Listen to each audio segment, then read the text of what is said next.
8,000 हर महीने खटाखट। इस बार के लोकसभा चुनावों में ये स्टेटमेंट काफी चर्चा में है। 8,500 रुपए महीने का खटाखट खटाखट खटाखट उनके बैंक अकाउंट में जाएगा।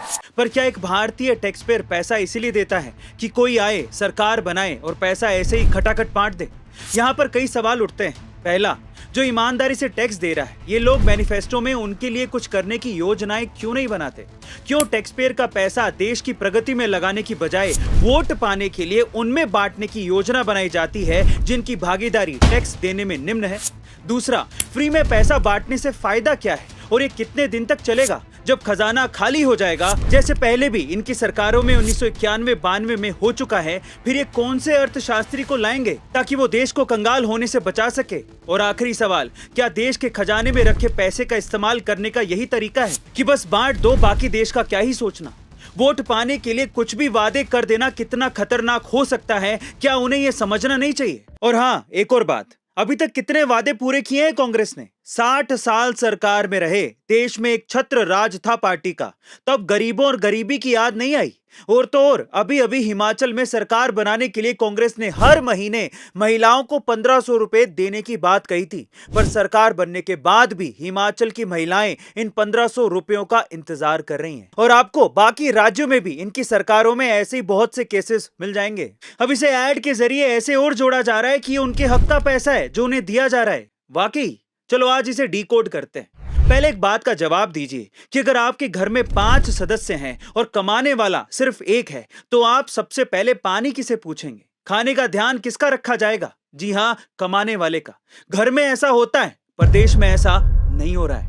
एक सरकारी या प्राइवेट नौकरी करने वाला सुबह अपना टिफिन लेके निकलता है और शाम को आता है, महीने भर काम करता है। उसके बाद जब उसे सैलरी मिलती है तो उसका कुछ हिस्सा टैक्स के रूप में वो सरकार को दे देता है। पर कोई भी पार्टी अपने मैनिफेस्टो में इनके बारे में बात तक नहीं करती, जो अपनी कमाई का कुछ हिस्सा दे के सरकार का खजाना भरने में मदद कर रहा है। इवन जो नौकरी करते हैं उनसे जाके पूछिए कि उनको मंथली सैलरी ही टैक्स कट के मिलती है। ये बेचारा पैसा दे रहा है और उनको पूछने वाला कोई भी नहीं है। घर में सब पैसा देने वाले को पूछते हैं, पर देश में पैसा देने वाले को कोई भी नहीं पूछता। उनके लिए ना ही कोई योजना बनाई जाती है और ना ही कोई छूट है। अब ये बेचारे नौकरी पेशा लोग टैक्स भरते रह जाते हैं और इन्हीं के पैसों को खटाखट बांटने का प्लान बना दिया जाता है, और वो भी उन लोगों में जिनका टैक्स भरने में कोई कंट्रीब्यूशन नहीं है। चलता जाएगा टका टक। मैं गरीबी के खिलाफ नहीं हूं, बल्कि मेरे पापा भी एक वक्त बीपीएल कार्ड होल्डर थे। पापा की इनकम इतनी नहीं थी, पर सिर्फ सरकार की स्कीमों के सहारे रह के ही गरीबी से बाहर नहीं निकला जा सकता। ये फ्री का लेके तो हम और ज्यादा कमजोर होते चले जाएंगे और सरकारों और सरकारी स्कीमों पर हमारी निर्भरता बढ़ती चली जाएगी। पर सोचो, खजाना खाली होने की वजह से या फिर सरकार बदल जाने की वजह से जिस दिन पैसा देना बंद कर दिया गया, तब हम कहां जाएंगे? इसीलिए कहा जाता है कि गरीबी से आप अपने दम पर ही बाहर निकल सकते हैं, किसी सरकारी स्कीम के सहारे नहीं। मैं जानता हूं कि ये बहुत विवादित मुद्दा है, पर जरा सोच के देखिए, ये महत्वपूर्ण है। और क्योंकि भारत में टैक्स देने वालों को कोई प्रोत्साहित नहीं करता, उनके लिए कोई मैनिफेस्टो में योजनाएं नहीं बनाई जाती। इसलिए आपकी जानकारी के लिए मैं आपको बता दूं कि भारत में कुल आबादी में से सिर्फ 6% लोग ही हैं जो टैक्स देते हैं, जिसमें से भी 5.5% लोग तो जीरो टैक्स की आईटीआर भरते हैं। और अमेरिका में ये टैक्स देने वालों का आंकड़ा कितना है जानते हैं? 60%। 2020-21 में आखिरी बार सार्वजनिक हुए आंकड़ों के मुताबिक देश की कुल 132 करोड़ की आबादी में 8 करोड़ 22 लाख लोग ही हैं जो कि टैक्स पेयर हैं, जिसमें से 7.5 करोड़ लोग तो शून्य टैक्स के दायरे में आते हैं। वहीं एक बड़ी आबादी मोटी कमाई करने के बावजूद भी कोई भी टैक्स नहीं चुकाता।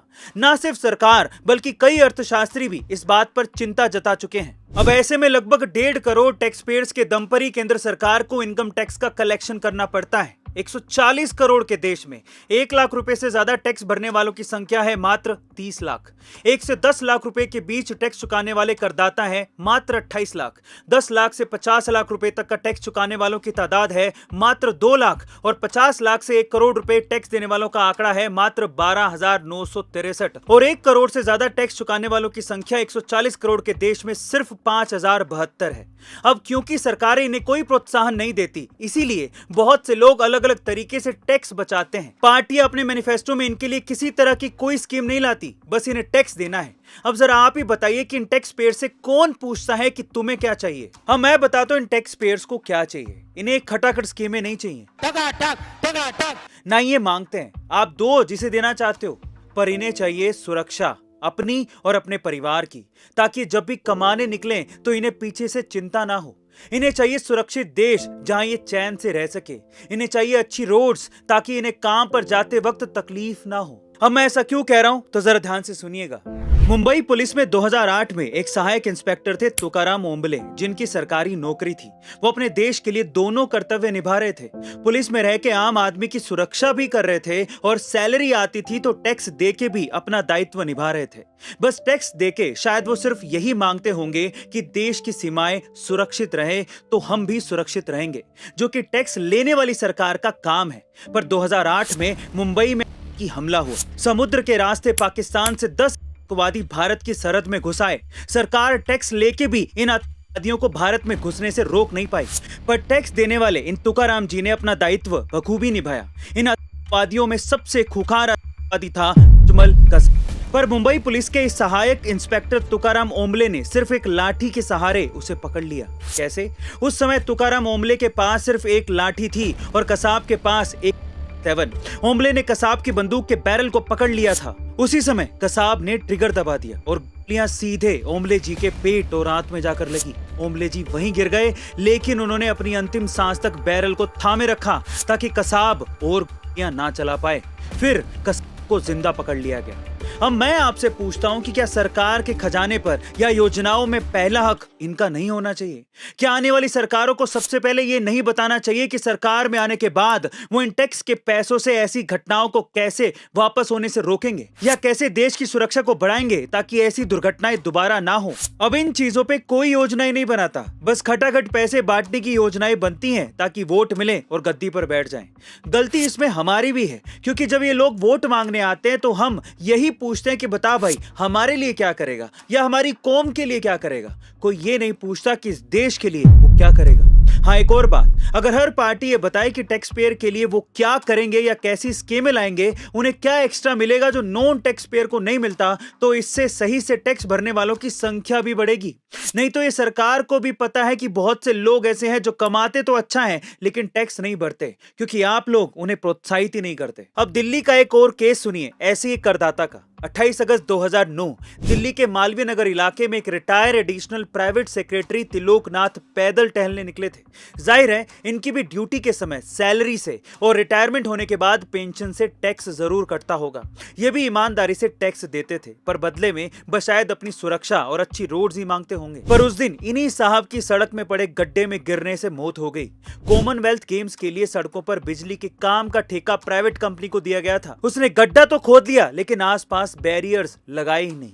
सोचिए, बस सरकार को इस टैक्स पेयर के लिए सिर्फ इतना सा काम करना था, लेकिन इतना टैक्स देने के बावजूद भी ना ये अच्छी रोड्स बना पाए ना ये गड्ढों को भर पाए। यानी कोई भी पॉलिटिकल पार्टी को, चाहे वो कांग्रेस हो या बीजेपी, पैसे खटाखट बांटने की स्कीम से पहले टैक्स पेयर की सुविधाओं का ख्याल रखना चाहिए, पर अफसोस उसके बारे में कोई भी बात नहीं करता। अब अगर आप समझदार हैं तो समझ ही गए होंगे कि असल मुद्दा क्या है। अब ये समझते हैं कि हमारे टैक्स के पैसे जब देश के खजाने में जाते हैं तो इसका इस्तेमाल कैसे और कहां कहां होना चाहिए, ताकि हम उसके हिसाब से वोट करें।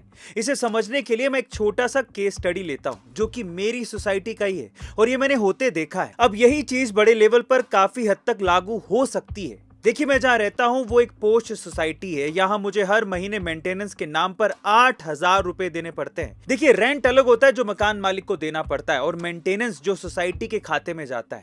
अब यहां ऐसे 400 घर हैं और ये मेंटेनेंस हर किसी को हर महीने देनी पड़ती है। यानी हर महीने करीबन 32 लाख रुपए सोसाइटी के खजाने में इकट्ठा होते हैं। ऐसे ही जैसे देश के टैक्स पेयर के पैसे देश के खजाने में इकट्ठा होते हैं। अब हमारी सोसाइटी इतने पैसों का करती क्या है, ये बताने से पहले मैं आपको बता दूं कि पैसों की इसी गुड मैनेजमेंट की वजह से हमारी सोसाइटी का नाम टॉप सोसाइटीज में माना जाता है। यहाँ पर एक भी फ्लैट आपको खाली नहीं मिलेगा और ये सोसाइटी हाई डिमांड में रहती है। ऐसे ही गुड गवर्नेंस की वजह से देश भी डिमांड में होते हैं, जैसे कि डेनमार्क, स्विट्जरलैंड। और अगर भारत को भी ऐसी देशों की सूची में शुमार होना है तो उसे पैसे का सही इस्तेमाल करना सीखना होगा। अब हमारी सोसाइटी के पैसों का उपयोग समझिए। यहाँ पर ऐसे ही खटाखट पैसे नहीं बांटे जाते, यहाँ पर सोच समझ के पैसे खर्च किए जाते हैं और सबसे पहले आती है सोसाइटी की सिक्योरिटी। देखिए बहुत सिंपल सी बात है, आप जब भी कहीं भी घर ढूंढते हो तो सबसे पहले यही पूछते हो ना कि वहां पर सिक्योरिटी कैसी है, हम सेफ तो रहेंगे ना। देश भी तो आप ऐसा ही चाहेंगे जहां पर आप सुरक्षित रहें, जान बची रहे। अब जान ही नहीं बचेगी तो खटाखट पैसों का आप करोगे क्या? अब कोई आपसे आके ये कहे कि भैया आपको हर महीने 8,000 रुपए फ्री में देंगे, बिजली फ्री, पानी फ्री, पर वो देश है पाकिस्तान, तो क्या आप जाओगे? हमारी सोसाइटी में सबसे ज्यादा पैसा सोसाइटी की सिक्योरिटी में खर्च किया जाता है। मेन गेट पे दिन में 4-4 गार्ड, फिर अंदर आओ तो चप्पे चप्पे पर आपको गार्ड मिलेगा। हर जगह सीसीटीवी कैमरा लगे, लिफ्ट में भी लगे हुए हैं। रात में ड्यूटी के लिए अलग गार्ड होते हैं। आपकी परमिशन के बिना कोई भी अंदर नहीं आ सकता। एक ऐप के जरिए आने वाले की एंट्री की जाती है और आपके अप्रूवल करने पर ही वो अंदर आ सकता है। इन शॉर्ट, परिंदा भी आपकी मर्जी के बिना वहां पर नहीं मार सकता। इतनी सेफ है ये सोसाइटी। अब आप कहोगे कि इतना पैसा दे रहे हो तो ये सब तो मिलेगा ही। बस अब आप सही समझ रहे हो कि फ्री के चक्कर में ना पड़ के अगर आप पे करोगे तो ऐसी अच्छी सुविधाएं मिलेंगी ही। अब ऐसी ही सिक्योरिटी हमारे शहर, हमारे राज्य और हमारे देश की भी होनी चाहिए। आने वाली सरकारों को सबसे ज्यादा इसी चीज पे ध्यान देना चाहिए, ना कि खटाखट पैसे बांटने में। ये हमारी पहली प्रायोरिटी होनी चाहिए वोट देने के लिए। देश की सरहदें और देश के अंदर कानून व्यवस्था सही हो, किसी तरह के आतंकवादी हमले ना हो और के भी नहीं होने चाहिए। सबको सही तरीके से न्याय मिले, इसकी व्यवस्था सबसे पहले होनी चाहिए। फिर हमारी सोसाइटी में दूसरे सबसे ज्यादा पैसे खर्च किए जाते हैं साफ सफाई में। हमारी सोसाइटी एकदम साफ रहती है और इसके लिए बहुत से सफाई कर्मचारी, महिला हो या पुरुष, दिन रात लगे रहते हैं। सोसाइटी के अंदर के फ्लोर्स हो या फिर सोसाइटी के बाहर का गार्डन, हर जगह आपको साफ सफाई दिखाई देगी। और इस चीज ने हमें कोरोना के टाइम में संभाल के भी रखा था। समय समय पे चेकअप के लिए प्रोग्राम यहाँ चलाए जाते हैं। अब सफाई के लिए कर्मचारियों को पैसे देने और सफाई के हर तरह के इक्विपमेंट खरीदने में दूसरा सबसे ज्यादा पैसा खर्च किया जाता है। देश में भी साफ सफाई पर पैसा दूसरा सबसे ज्यादा खर्च होना चाहिए। देश साफ रहेगा तो बीमारियां भी कम होंगी और साफ सफाई की वजह से टूरिस्ट भी बाहर से ज्यादा आएंगे। आज भी हम लोग यही बोलते हैं कि विदेशों में सफाई बहुत है। भारत के कई शहर आज भी गंदे हैं। क्या आपको नहीं लगता कि आजादी के 75 साल बाद भी हम अपने देश को साफ नहीं कर पाए? क्या देके जाएंगे अपनी आने वाली जनरेशन को? इसी वजह से बहुत से युवा भारत छोड़ के चले जाते हैं। सुरक्षा और साफ सफाई में खर्च करने के बाद फिर हमारी सोसाइटी बाकी सुविधाओं में खर्च करती है। जैसे कि यहाँ पर क्लब हाउस बनाया गया है जिसमें लाइब्रेरी है, क्रिकेट से लेके बास्केटबॉल से लेके बैडमिंटन तक के ग्राउंड है, जिम है, शादी अन्य समारोह के लिए हॉल भी बनाए गए हैं। ये सब सोसाइटी में है जिसको बनाने से लेके रखरखाव में पैसे खर्च होते हैं और वो पैसे सोसाइटी अपने खजाने से खर्च करती है। अब ऐसी ही मूलभूत सुविधाएं देश में भी होनी चाहिए, जैसे कि सड़कें, पार्क, स्कूल, हॉस्पिटल, लाइब्रेरी और प्लेग्राउंड जैसी, ताकि हमारा और हमारे बच्चों का विकास हो सके। फिर मैनेजमेंट में जो लोग हैं उनकी भी सैलरी जाती है। फाइनली सब खर्चों के बाद सोसाइटी कुछ पैसे अलग से निकालती है चैरिटी करने के लिए, जिसमें हर मंथ गरीबों के लिए खाना खिलाने का या फिर कपड़े डोनेट करने का काम किया जाता है। एक और बात बताता हूं, जब भीषण गर्मी पड़ती है तो हर जगह पानी की किल्लत होती है, लेकिन हमारी सोसाइटी में नहीं। हर जगह लाइट जाती है पर हमारी सोसाइटी में तब भी 24 घंटा जनरेटर लाइट रहती है। और हाँ, हमारे यहाँ भी सोसाइटी के चेयरमैन पद के लिए हर 2 साल में चुनाव करवाए जाते हैं। फिर एक कमेटी बनाई जाती है जो सोसाइटी के सारे फैसले लेती है। गाइस, जिस दिन देश का हर कमाने वाला टैक्स पेयर वोटर हक से वोट देगा उसी पार्टी को जो पहले देश की सुरक्षा और कानून व्यवस्था को ठीक करे, साफ सफाई पे ध्यान दे, रोड, स्कूल, मेडिकल जैसी हर मूलभूत सुविधा पे ध्यान दे, फिर वहां गरीबों का भला हो, ना कि विशेष जाति के लोगों का, तो अपने आप सब ठीक हो जाएगा। देश भी ऐसे ही चलना चाहिए। अब मैं तुमसे फिर से वो सवाल पूछना चाहूंगा कि अगर कोई तुम्हें आकर कहे कि हर महीने हम तुम्हें 10,000 रुपए महीना देंगे, बस तुम्हें रहना होगा पाकिस्तान में, तो क्या तुम ऐसे हालात में रह पाओगे? और एक और बात बता देता हूं, इन्हीं 10,000 रुपए बांटने के चक्कर में भ्रष्टाचार और ज्यादा बढ़ता है। सरकार से हर महीने फ्री में 10,000 रुपए मिल रहे हैं तो कई फेक अकाउंट्स भी खुलेंगे। बाद में पता चलता है कि जो 10 साल पहले ही मर चुका है उसके नाम पे पैसे निकाले जा रहे हैं। अब ऐसे कई केसेस सामने आए हैं जहां पर सब्सिडी के नाम पर सरकारी खजाने खाली हुए पर लोगों तक पैसा पहुंचा ही नहीं। फ्री का कुछ नहीं होता है और सक्षम हो तो फ्री की लालसा आपको ही अपाहिज बना देती है। कब तक कोई आपको फ्री में देगा? जिस दिन देना बंद कर देगा उस दिन तुम लोग कमाने लायक भी नहीं बचोगे। ये कभी सोचा है? इसलिए भाई, अपने और अपने देश के हित के लिए इस फ्री की राजनीति से दूर रहो। कहने को वो हर महीने 8 से 10,000 रुपए हमें देंगे। लाखों परिवारों के बैंक अकाउंट में 8,500 रुपए खटाक से अंदर जाएगा। पर कहीं ना कहीं घोटाला करके वो अपनी ही जेबें भर रहे होंगे। समझदार बनिए और इस बार वोट करने से पहले अगर कोई नेता आपके पास आए और कहे कि फ्री में बिजली ले लो या डायरेक्ट पैसा ले लो, तो उसे ये बोलना कि मुझे फ्री में कुछ नहीं चाहिए, तू ये बता कि तू इस देश के लिए क्या करेगा। बात खत्म।